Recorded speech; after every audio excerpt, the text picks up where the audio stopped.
Mambo wapo mko poa? Yes. Watu wangu leo wacha tuongelele passport kwa wale watu wako hapa Gulf ama wenye wametravel sana sana wenye wako hapa Gulf. So lakini kabla tuende kwa passport, mwenye haja subscribe, take a moment. Subscribe. Alafu turudi saa tuende kwa passport. Niwaambie nini na happen kwa watu wetu hapa.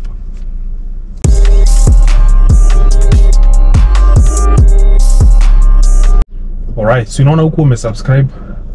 But thank you so much kwa take time kusubscribe. So let's get into it. So watu wangu kuna watu wawili, both of them ni job seekers. Mmoja ni Dem, mwingine ni Charlie. Side za Sharjah, mmoja kwa Al Nada Dubai, mwingine ako Sharjah. So both of them kuna kitu imewahapenia last week.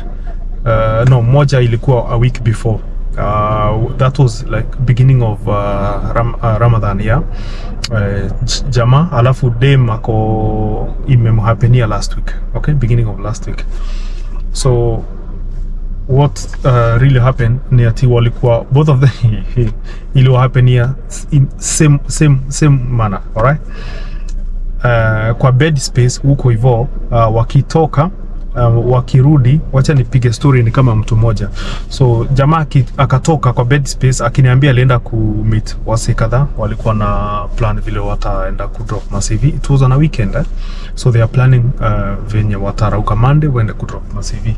So jamaa akirudi haikumhit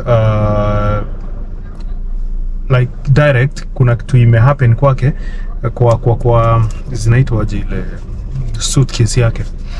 So but jioni akijipanga na makaratasi na nini, ndo akarealize kuna kitu ina miss hapa, and akapata passport yake haiko. Same case ile happen ya ule Dem. So sad sana kwa sababu first of all watu wawili waliniambia wanaishi kwa bed space za ziko na wa Kenya tu. So meaning kuna Mkenya amechukua passport zao. Okay? Sasa kuna story mingi sana za passport. Mostly watu wenye wako hapa UAE mnajuanga passport zinauzwa sana. Na ili mjue hiyo document ni muhimu sana. Like hakuna passport inauzwa less than 5k. Kwa wala watu mtasikia fununu hapa. Like passport inauzwa zaidi ya 5k. Na hiyo passport mostly zinaendanga kwa mikono yake na nani? You guess it right. Yes. So wanaija wanachukuanga hizi passport, wanauzianga hizo passport. Si wanaija, some western guys. So wakichukua hizo passport ni yao inakonga kutekeleza. Alright? So hapa ndo yuko hit. Assuming haujapata job kama vile hao wase wanatamak, sio? Then haujui sheria hapa. Mostly ukipoteza any document, be it ID, be it your passport, unafuenda report to the nearest police station.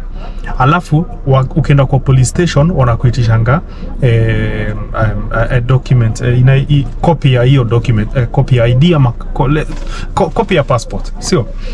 So wakiitisha wanakutuma kwa consulate. Hiyo sijui kama siku hizo wanatuma kwa consulate. Kuna certain paper unapewa ni kama ya kutembea ili polisi upate stamp yenu huko. Alafu pia watu wenu maybe kuanza kuapply. I don't know why they send people to the consulate. Lakini polisi wanakupeanga a certain document ya kuwezesha unaweza tembea huko hivi ukifanya vitu zako, kwa sababu visa yako bado iko valid. Hiyo document ni ya inaitwa je ya access public transport or maybe whichever place, kwa sababu unazipata kwa shida. Sasa shida na kuanga ukipatikana kama hauja report first hiyo moment unakuwa mshukiwa. Then what assume ni passport umeficha. Of course, maybe umeshikwa after like 5 days uja report. Huko Dubai, yani Dubai kila kona hivi kuna smart police station. Yani kila kona hapa kuna polisi. Hata Dubai yani you cannot go for 2 minutes kama hujaona gari ya polisi ikipita. Mbona ukusimamisha, like what's the excuse, you know? Hauna. So point yangu ni wale watu wanakuja kutafuta kazi na wale watu wamepata kazi, Wenye wamekaa hapa Dubai wanajua venye vitu ziko hapa, of course wanajikalisha and all this petition and but sasa wale wa bed space, kama unakuja kutafuta kazi, chunga document zako. By the way, na mtu akikuitisha document yako original copy zake au original documents zenyewe, normalize kuwapatia nini the copy instead of the original document, kwa sababu hujui nia yake ni nini. Alright, mostly kwanza wana target wala watu wageni. And point ya pili, hiyo ndio imewahapenia. Point ya pili nilikuwa na story tu ya passport. Kuna mali imefika watu wangu, naona unajua passport yetu tuko na advantage sana kama Kenya. Mostly si wote, I think kila mtu ameacquire ile Eastern African passport. So ukicompare Eastern African passport na ile passport tulikuwa nayo before, kuna inchi kama 19 zimeongezeka. You can travel visa free. Okay? Alafu passport yetu inaheshima, inchi yetu inaheshima, vile vitu zinaendelea saa hizi, vitu zinafanyika tu kule home. Itafika mahali tutaanza unapata unakuwa rejected visa, hujui ni kwa nini. Hujui ni juzi kwa junior zile vitu zinahappen huko kwa siasa.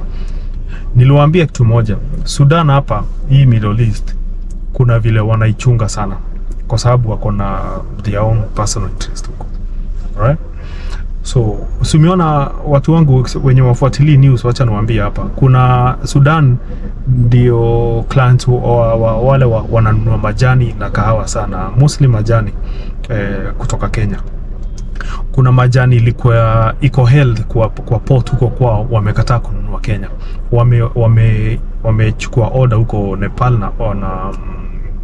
na India, majani worth billions of money. Why? Wamekataa, so wataki anything to do with Kenya. Ni kwa nini? Kwa sababu watu wangu wale wapinzani wa hiyo inchi, wale wana cause issues za uhalifu, mauaji and all this, hawa watu wanakuja ku meet Kenya. Okay? Of course, muna meet na enemy, hatuna biashara. Na yule mtu mwenye anafaa kuwa anatusaidia ku protect hiyo inchi yetu maze, yeye ndiye anaweka mapua kila mahali. So vile vitu zinaendelea sasa, na hii ita affect watu wa Gulf. Si hapa unajua, si ingia hapa tunakuja kazi. Okay? But kuna inchi zingine utapata access na utapata visa, like itakuwa ngumu sana wakishaona Mkenya, na itafika mahali tutaanza kuwa flag, tutaanza kuwekwa kwa ile radar ile ya kuwa flag. Kuna zile inchi, unajua kuna inchi zingine zile zinakuwa zimewekwa kwa radar kwa duniani. And alafu turudi hapa kwa hizi passport za hawa wa Kenya wenzetu wenye zimechukuliwa. Unapata hizi passport zikichukuliwa, ni hawa si ati anachukua ili ya exit na hiyo passport. No, haizi take your risk. Maybe kuna out of 10 maybe 1 2 washai try hivyo, but ni ngumu. Ni ya kuchukua hizo passport na kuanga yao kutekeleza vitu mbaya hapa na document yako. So nani atafikiwa? Of course watafikia mwenye hii document, alafu ni mtu ameweka nini zake na passport, wewe utashikwa. So naomba tu wale watu wanakuja kutafuta kazi hapa, it's a very good point uweze ukitembea mahali, it's good to have your own original document na wewe, lakini ukitishwa peana copies. Sometimes hata jifanya, I forgot but I have a copy. And can I send you via email, WhatsApp or whatever? But kusema I have my original document, usipuo na pea mtu, usiamini mtu na documents zako, sababu utajipata kwa shida na utakula shida kubwa sana hapa. Hapa ukishikwa ni noma, hakuna mtu atakusaidia. Alright, asante kwa watch and subscribe. God bless, and every day keep on trying, one day you never know.